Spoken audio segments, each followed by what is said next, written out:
In this tutorial, I'm going to show you two ways to change your keyboard language on your PS5. So make sure to watch till the end so you do not miss any important steps. So first, go to settings. In settings, go to system.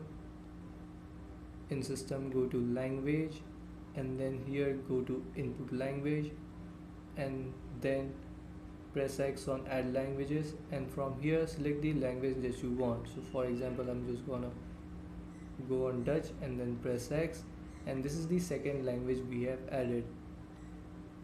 So now the second way is that in settings, go to accessories, then go to other accessories, and then here on type press X, and from here select the language, and after selecting, and to select the language, go on that language and press X.